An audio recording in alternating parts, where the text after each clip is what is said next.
pelo nome e pelo evangelho, pelo nome de Jesus e pelo evangelho que esses homens carregavam em suas mensagens, e eles acabavam trazendo sobre eles esta perseguição. Claro que isso não é novo. Jesus havia já os alertado a respeito disso. Só que quando lemos o capítulo de número 12, está falando de Herodes perseguindo a igreja. E claro que Herodes não é o nome próprio, é um título. E quando o capítulo de número 12, versículo 1 está falando de Herodes, vale a pena a gente lembrar que aqui não é Herodes o Grande, aquele Herodes que queria matar Jesus quando ele tinha aproximadamente 2 anos de idade. Esse Herodes do capítulo de número 12 também não é o Herodes Antipas, este que participou dentre o julgamento de Jesus. Este Herodes que o texto do capítulo 12, versículo 1 fala, é o Herodes Agripa I. Este que era simplesmente o neto de Herodes o Grande. E esse vem na mesma linhagem dos seus antepassados, em fazer maldade, para não perder o trono e também ter popularidade dentro daquilo que estão fazendo.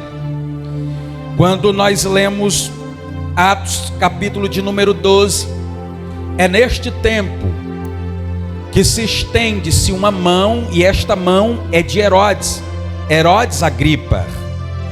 Esta mão que estende é uma mão para importunar, é uma mão para atentar, não todos, mas alguns membros da igreja. Se a gente for parar para observar este Herodes importunando alguns cristãos, a gente percebe sem dúvida que ele está fazendo isso porque era politicamente conveniente que ele fizesse esta perseguição, porque o texto mesmo nos informa que o que ele fazia causava agrado em muitos cidadãos daquela época, e estes que agradavam do que ele fazia, que aos nossos olhos são coisas má, alguns se tornavam como um agrado, e eles gostavam, porque eles também eram como Herodes, eles não gostavam de cristãos. Então, praticamente, se formos observar os dias atuais, perceberemos que nossos dias, não só como no tempo de Herodes, muitas figuras políticas, muitas pessoas importantes acabam se tornando dispostas a perseguir, a caluniar, a zombar, até humilhar.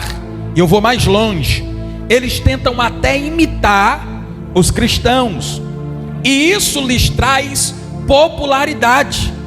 Às vezes a gente ri de coisa de internet referente a nós cristãos, e a gente dá graça de tudo aquilo ali, mas aquilo ali acaba sendo uma forma deles se tornar populares, enquanto eles estão imitando e zombando a nossa fé. E nós temos que nos bloquear disso, porque era isso que Herodes estava fazendo, era incitando que pessoas zombassem dos cristãos, pessoas humilhassem e até mesmo imitassem os cristãos, sendo que nem cristãos eles eram. Mas quando nós vemos que quando alguém busca por popularidade, alguém prega por submissão. E quando nós olhamos essa política de Herodes, eles estão procurando fazer alguma coisa.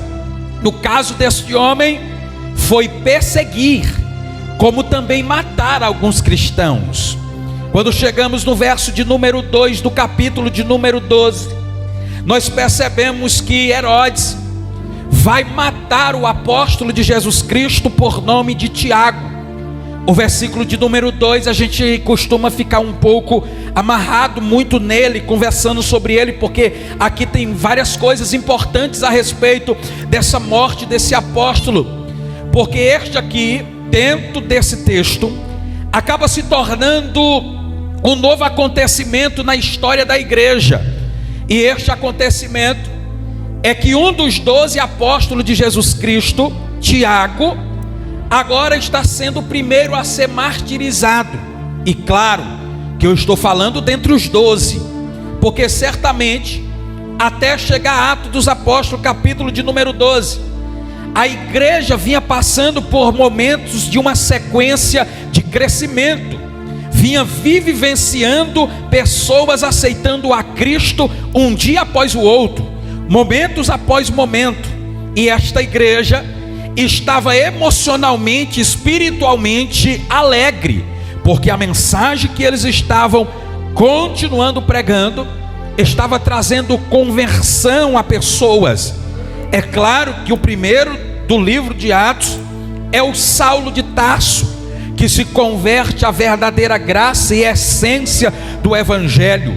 Depois deste, quem é que nós nem podemos esquecer que é um dos personagens do Novo Testamento que o pastor Naum tanto gosta de falar, e eu acompanhei ele, sei que ele gosta de falar acerca desse homem, que foi o centurião gentil Cornélio, este que também aceitou a Jesus como seu Salvador. Então, diante de todo o esforço dos apóstolos, esta igreja trabalha com grande sucesso, e este evangelho começa a alcançar não só aos judeus, mas também aos gentios, judeus e gentios, que este evangelho chega até Antioquia, aonde estava realizado grandes trabalhos de evangelização. Quando nós estamos falando em Atos capítulo de número 12, nós percebemos que esta igreja que vinha vivendo momentos extraordinários, momentos sobrenatural na presença de Deus, agora percebe-se que a oposição nefasta do diabo está manifestando de novo para tentar atrapalhar o crescimento da igreja. É aqui, ainda no versículo de número 2, que este apóstolo Tiago será martirizado. Claro que este apóstolo, ele não é o primeiro que morre por ser fiel a Jesus Cristo. Se nós lemos Atos capítulo 7, versículo 58, nós perceberemos que antes dele ser martirizado, Estevão havia morrido antes dele. Outros certamente haviam sido mortos, mas a morte de Tiago acabou trazendo a destruição de uma ilusão que os apóstolos mais próximos de Jesus Cristo havia, de uma certa forma, alguma proteção divina única, que alguém que fosse tão próximo de Jesus não padeceriam mortes espantosas como a que esses homens estão enfrentando. Só que quando a gente ouve falar que Tiago foi martirizado, nós percebemos que outras pessoas haviam morrido. Então, para servir a Jesus, não tem esse privilégio de que quanto mais perto eu tiver, não padecerei, não viverei perseguições, não serei martirizado. Não existe isso, porque quando Jesus pregava aos discípulos e às multidões, Jesus mesmo não prometeu que você tivesse dentro da sua vida cristã uma proteção exclusiva, que você fosse o exclusivinho de Jesus Cristo, que não sofre por nada. Evangelho não é viver uma vida boa, evangelho é sofrer por amor a Jesus Cristo. Quando nós estamos falando deste evangelho, que Tiago está sendo martirizado por ele e não tem proteção divina, nós percebemos que Jesus já havia advertido os seus discípulos a estarem preparados para a perseguição. Quando abrimos Marcos capítulo de número 10, do verso 16 ao 26, os 10 versículos, ele simplesmente traz essas instruções, e uma favorável que ele traz aos apóstolos, e é um favorável de cuidado, é que ele diz: eu estou enviando vocês como cordeiros no meio de lobos. Olha o perigo da missão.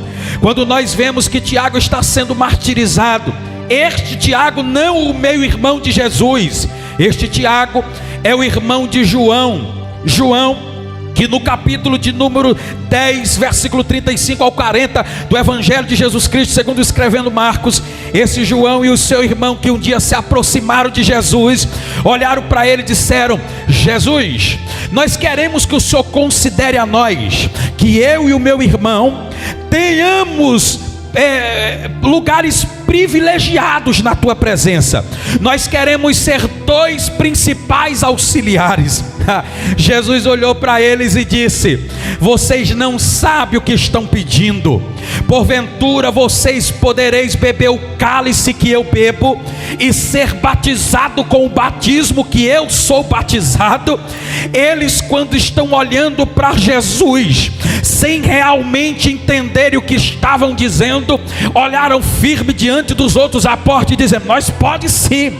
Então Jesus, diante da resposta que eles tiveram, Jesus olha para ele e diz: então tá bom, vocês beberão o cálice que eu bebo e serão batizados com o batismo que eu sou batizado. É aqui que Atos capítulo de número 12, 2 é que se concretiza essa promessa e essa profecia de Jesus. Ele é martirizado, foi o cumprimento dessa promessa. Tiago morreu decapitado, e é uma história extraordinária, porque Eusébio de Cesareia, ele explica algo de um homem chamado Clemente de Alexandria, que diz que quando Tiago estava pronto para ser decapitado, o soldado que guardava ele diante do juiz olhou para o testemunho dele. O que isto quer dizer? É alguém que está prestes a morrer e alguém dizendo: nega Jesus que eu te livro, que eu te liberto. Mas Tiago estava dizendo: não, se eu pedir lugar de privilégio por Jesus, eu vou até o fim. Esse Clemente de Alexandria diz que o testemunho dessa palavra foi tão sobrenatural que o guarda que estava o guardando diante do juiz olhou para ele e diz: pois eu não quero guardar esse homem coisa nenhuma, eu também quero aceitar essa fé e viver na presença desse Jesus a quem este homem está defendendo. Este homem diz, e a história diz, que este soldado também se declarou cristão e também foi executado juntamente com Tiago de livre e espontânea vontade. Se você não está preparado para se entregar de livre e espontânea vontade por causa do testemunho de Jesus Cristo e pela sua palavra, você não é digno de reino eterno de Deus. Se tem alguém que me ouve aqui esta noite de domingo, primeiro dia da semana, uma mão é pouca, levante uma mão para cima, levante as duas para cima, dilata 1 centímetro da garganta e glorifique a Deus, porque tem alguém que se disponibiliza para morrer por Jesus Cristo. Como estes dois irmãos queriam aposentos de exclusividade, ele disse: se beber do cálice que eu bebo e batizar do batismo que eu sou batizado, assim, mas permitir para sentar à direita e à esquerda, só tem dois motivos que te garanto. Primeiro, o meu Pai que está no céu. Segundo, se permanece que o Pai autoriza, permanece que o Pai autoriza. Para fechar a conta da profecia, Tiago é o primeiro dos 12 a ser decapitado. O último dos 12 é o apóstolo João. Esse João que cumpriu em vida inteira um serviço devotado a Deus, agora está vivendo momentos repetidos de tentativa de martírio, mas nenhuma dá certo, porque aqui há dois extremos. Há um que Deus não livrou de ser decapitado, o outro Deus preservou para envelhecer e morrer de velhice mesmo. É aqui que eu fico observando: um foi primeiro, o outro foi depois? Os dois irmãos agora estão diante de uma promessa cumprida. Quando chegamos no Atos capítulo 12, versículo de número 3 e versículo de número 4, Herodes agora, vendo que a sua popularidade aumentava, porque havia matado Tiago, ele diz: eu preciso melhorar, porque assim, quem muito tem seguidor, muito vai fazer para ter mais.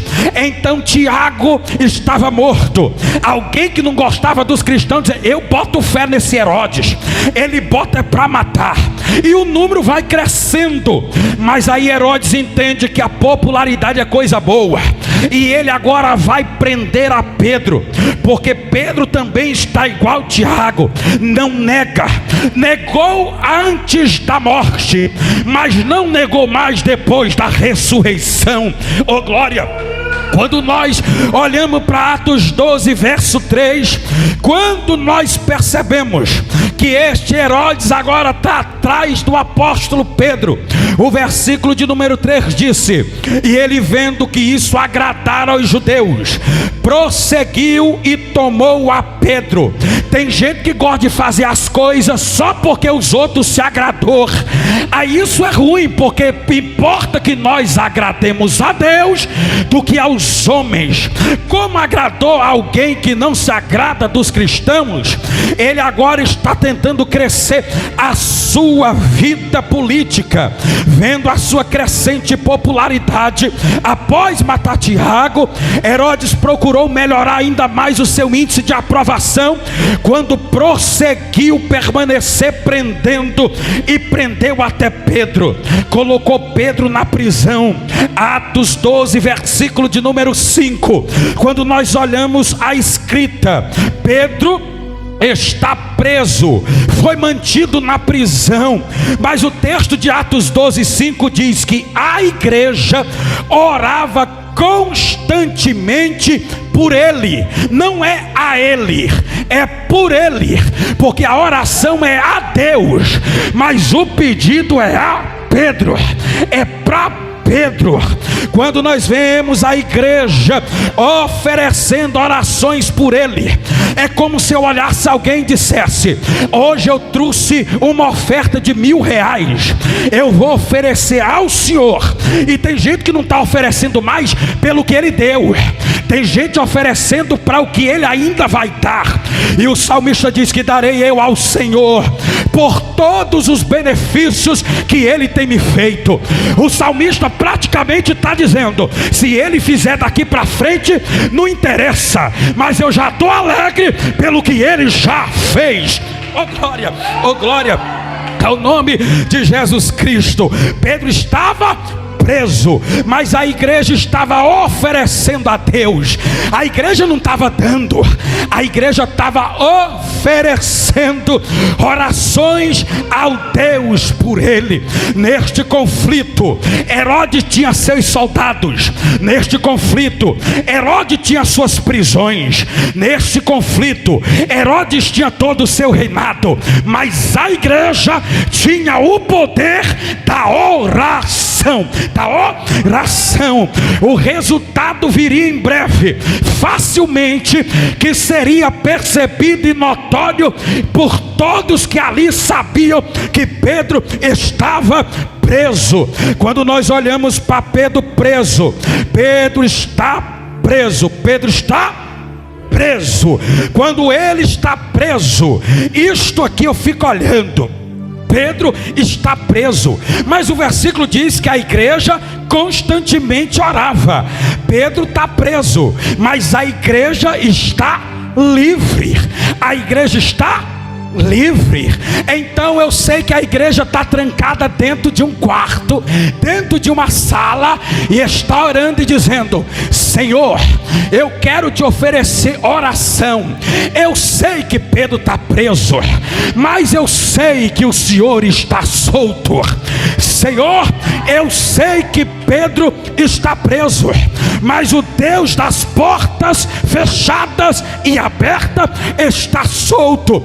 É como se ele estivesse orando, porque eles estão livre. Quando todas as outras portas estão fechadas e trancadas, a igreja percebeu que havia uma porta aberta.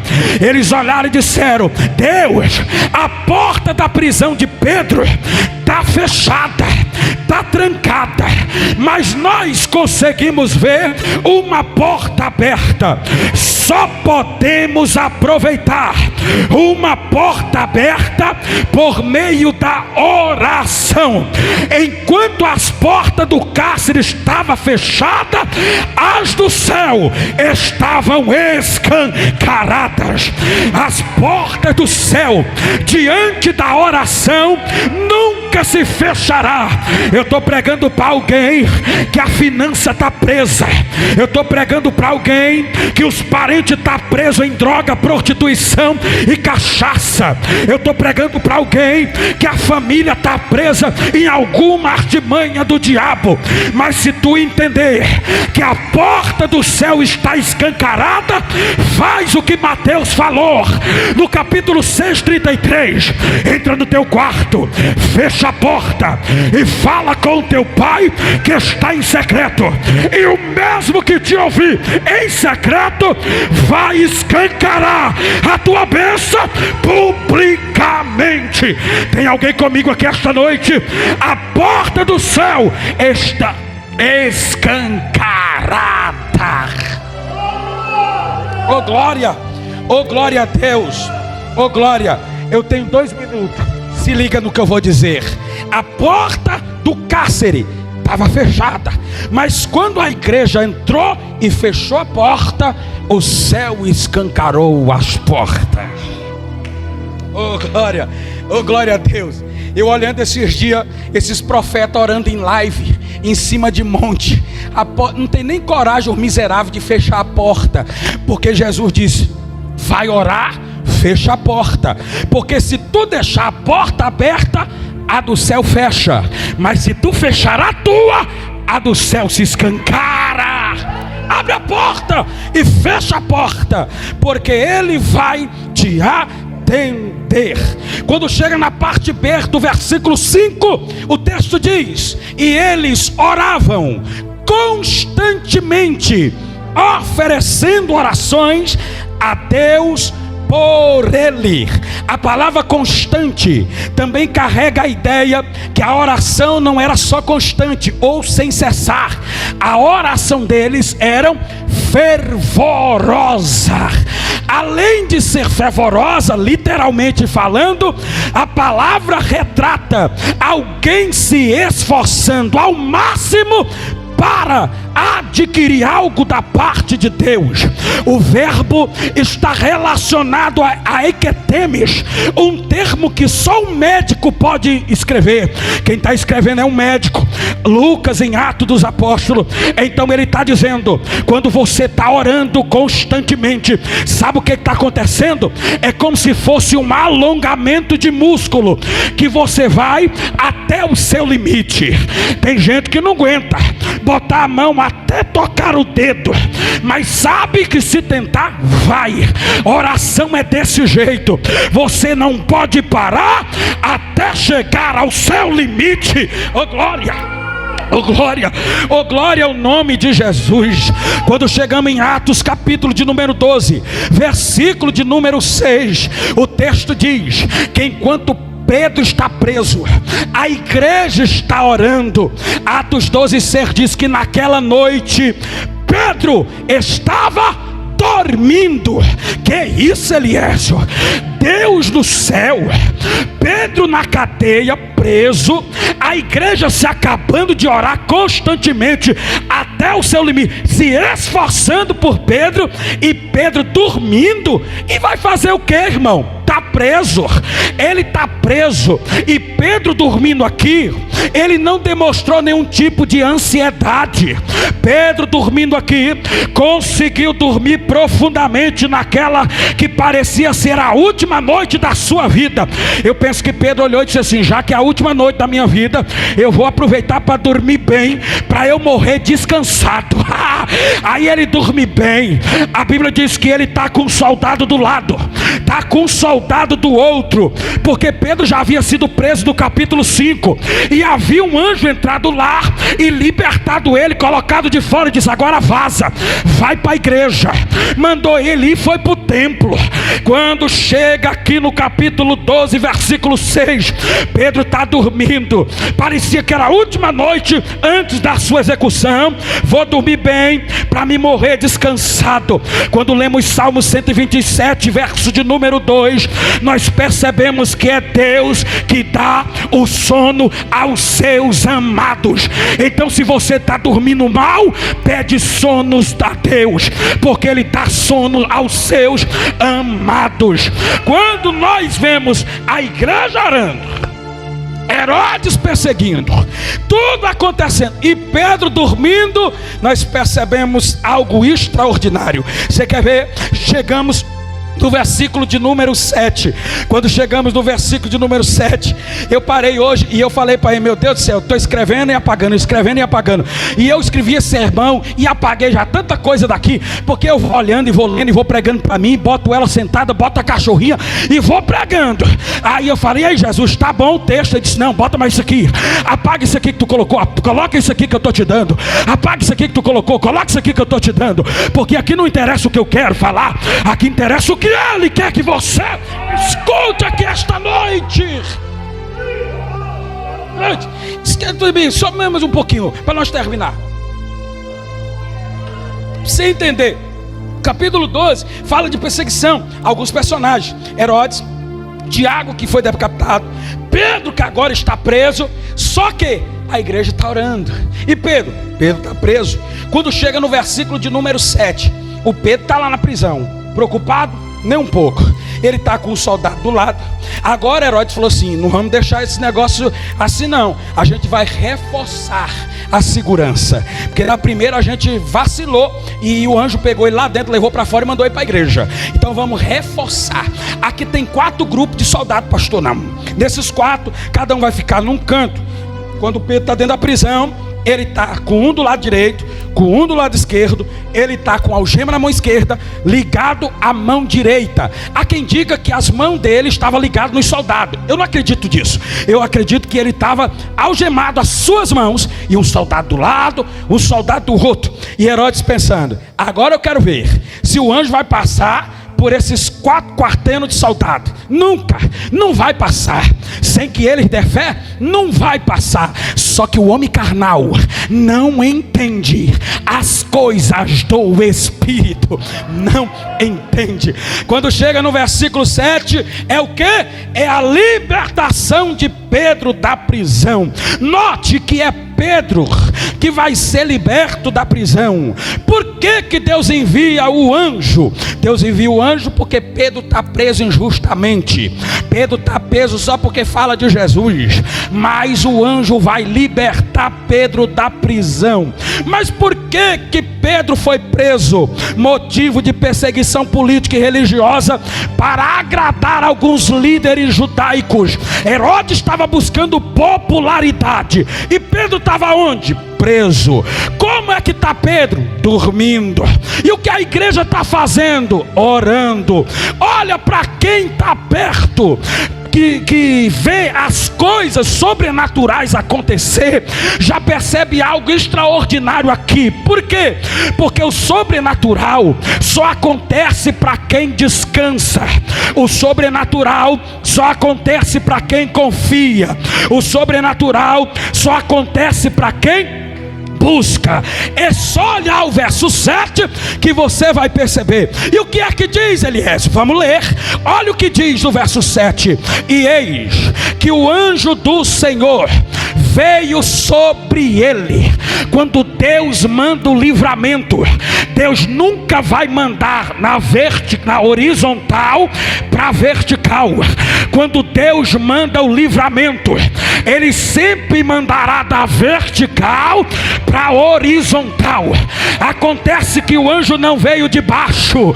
O texto diz que o anjo veio de cima, porque está escrito sobre. Há uma diferença de sobre para sob. Sobre é em cima, cima de, sob, embaixo de. Então deixa eu liberar uma palavra. Quando Deus resolver te abençoar, não vai vir de baixo, vai vir de cima. Oh glória, oh glória, oh glória a Deus, oh glória ao nome de Jesus. Primeiro sobrenatural daquele dia, qual é? Um anjo apareceu na prisão. O que? Um anjo apareceu na prisão. E esse anjo gosta de prisão, não é, Eliésio? É. Ele estava lá no capítulo 5, pegou Pedro, levou para fora e disse: vai-te embora para a igreja. Ele gosta de andar onde Deus manda. Em Daniel capítulo de número 6, versículo de número 22, Daniel escreveu dizendo: o meu Deus enviou o seu anjo e fechou a boca do leão. Você está pensando que Deus manda anjo só para libertar da prisão? Não. Se tem um leão querendo te devorar, olha o anjo do Senhor descendo na cova para te dar a vitória. Quando o anjo desce na prisão, o sobrenatural dele acontece. Primeiro o sobrenatural daquela noite que antecedia o dia de apresentar Pedro para o povo. Qual foi? Ele, quem? O anjo desceu sobre ele na prisão. O primeiro sobrenatural. E qual é o segundo sobrenatural, Eliésio? Ainda está no verso 7. Resplandeceu uma luz na prisão. Tu acha que o anjo ia chegar de noite, ia sair procurando Pedro no escuro? Não, o anjo até ia, mas Pedro ia sair batendo nas grades para tudo quanto era lado. Aí Jesus disse: eu mando o anjo, mas eu também mando uma luz para iluminar o caminho. Oh glória, essa luz não resplandece, Cairo, só na prisão. Não, Eliésio, não. Paulo escrevendo em 2 Coríntios capítulo 4, versículo 6, ele diz: porque Deus resplandeceu em nossos corações para a iluminação do conhecimento da glória de Deus. Além deste resplendor brilhar dentro da prisão, também ele resplandece em nossos corações para conhecimento da glória de Deus. Quem é que quer conhecer a glória de Deus? Oh glória a Deus. Oh glória a Deus. Quando lemos Atos dos Apóstolos capítulo de número 9, 3 ao 5, ele está indo no caminho. Quem? Saulo, para perseguir os cristãos. Daqui a pouco um resplendor resplandeceu no caminho e disse: Saulo, Saulo, por que é que tu me persegue, rapaz? Ei, esse resplendor não só entra em prisões, esse resplendor não só está no nosso coração, esse resplendor também ilumina o nosso caminho. Quem pode dar glória para ele aqui esta noite? Resplandece o nosso caminho. Primeiro, sobrenatural de Deus dentro da prisão. O anjo veio sobre ele, ele viu. Segundo, este Pedro viu que uma resplandecente luz brilhou dentro da prisão. Terceiro sobrenatural da prisão dessa noite, qual é? O anjo não só veio, o anjo não só trouxe com ele o resplendor. O verso 7 diz que o anjo tocou do lado de Pedro. Pedro está como, irmão? Dormindo. E como é que a gente desperta a gente que está dormindo? Tocando. Pedro desceu. O anjo desceu. Pedro está dormindo.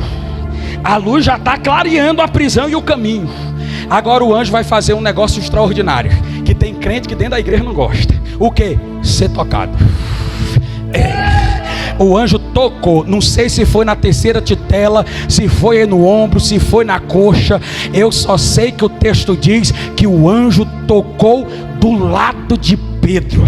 Se é esses crentes cheios de cosquinha, já ia dizer: ui Jesus, que isso meu pai?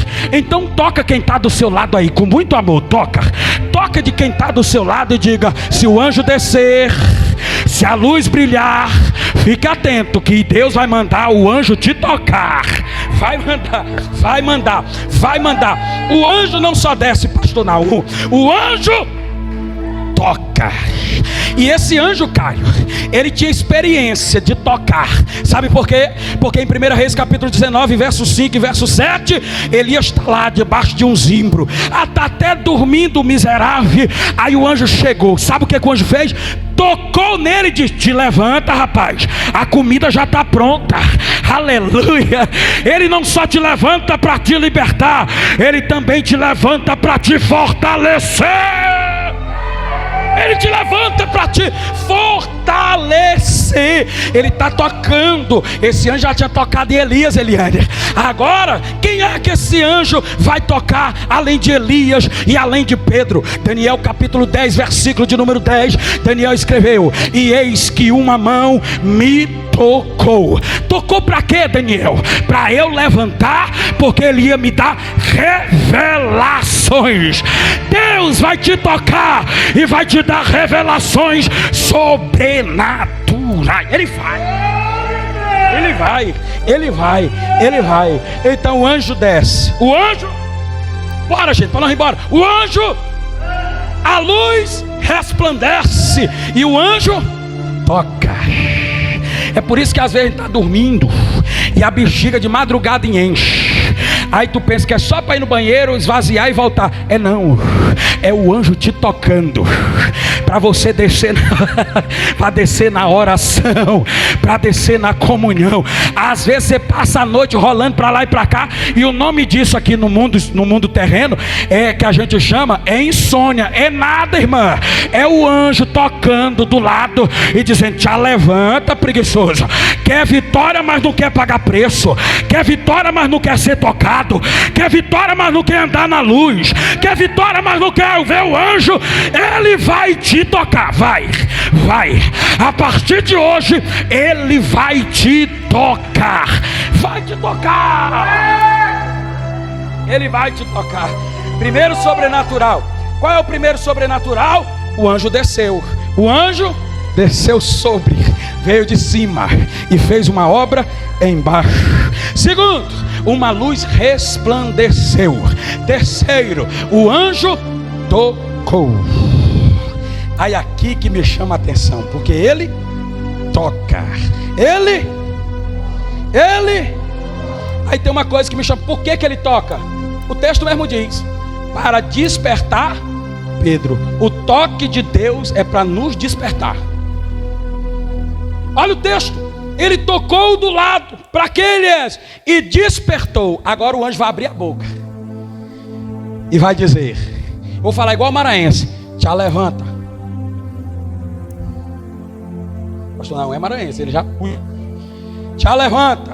Olha o texto. Te levanta. Olha o texto. Levanta-te. E o interessante é porque crente, o anjo já sabia como é que é. Quando deita, que é tocado para levantar, levanta assim, ó. Aí senta na cama e fica bambulando. Só que o anjo sabe que crente é meio mole para levantar. Aí ele diz assim: levanta. Olha o texto que diz: depressa. Tem gente que quer viver o milagre de Deus é como a lesma, devagarzinho. Não, ele está mandando levantar depressa. O que eu estou fazendo aqui é te tirando escondido. Então te levanta, rapaz, e caminha depressa. Aí Pedro levantou. Irmão, o sono de Pedro estava tão bom que ele pensou que era uma visão. Mesmo ele pensando que era uma visão, ele levantou. E ele já ia indo. Aí o homem falou assim, o anjo olhou e falou assim: não, assim não, irmão. Daqui tu vai para a igreja de novo. Tu vai para a igreja assim, quase nu. Não, calça o teu chinelo, bota a tua roupa. Aí o anjo: e segue-me. Ei, irmão, tem hora que a gente está michuruquinho em casa, lembrando da prova que a gente está passando e do cansaço do dia. Aí o anjo está olhando dizendo: bota a roupa, calça o sapato, vem, me segue. Vamos para a Vila Aliança, vamos para a igreja, vamos adorar a Deus, vamos se fortalecer na força e no seu poder. Não dê moleza para moleza, se enche da graça e do poder do Espírito Santo.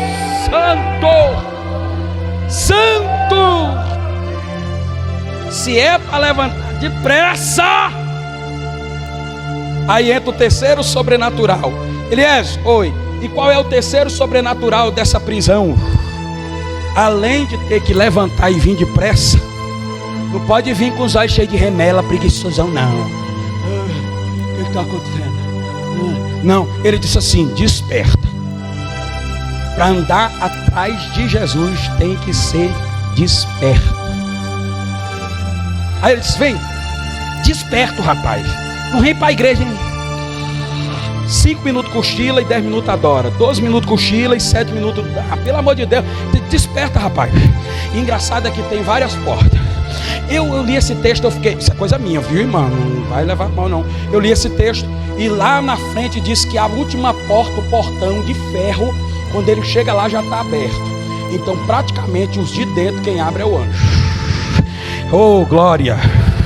Tem porta que tu vai ver abrir, mas tem porta que tu vai chegar, ela já vai estar aberta. Não, eu vou melhorar porque isso aqui é de Deus.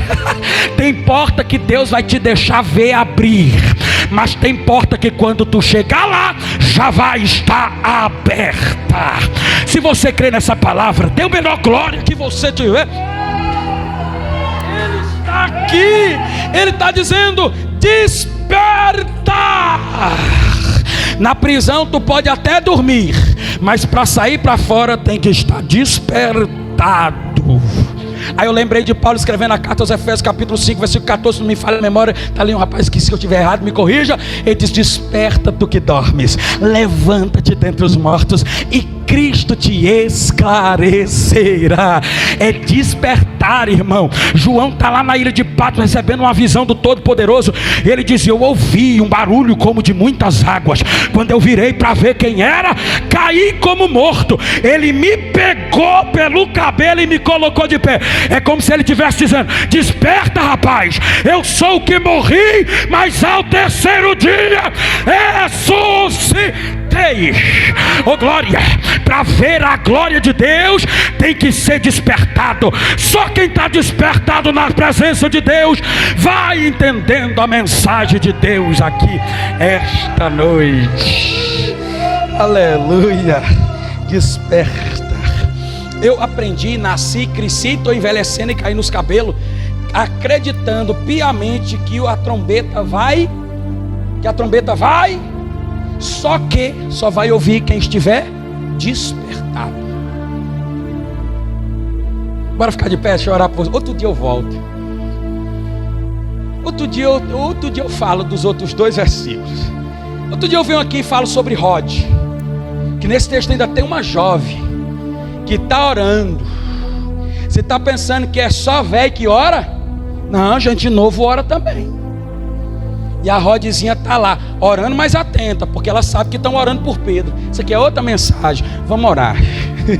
Não dá tempo. Obrigado, pastor. Não, vamos orar. Senhor Deus eterno e Pai, Tu és o Deus de sobrenaturais, e nós estamos contemplando que o Teu anjo está sobre as nossas vidas, que o Teu Espírito está operando ao nosso favor, que esse resplendor resplandece o nosso caminho e sempre o nosso coração, que a Tua e o Teu sobrenatural esteja perpetuamente na nossa caminhada até a Tua vinda, e que nós andemos após o Senhor despertado de tudo aquilo que nos esfria e nos atrapalha, e que o Teu nome seja glorificado para a glória de Deus Pai. Assim como Tu fizeste sobrenatural na vida de Pedro, arrancando ele da prisão, ele viu o sobrenatural, e nós também queremos ver a Tua glória. Isso é o que eu te peço no nome bendito de Jesus. Amém.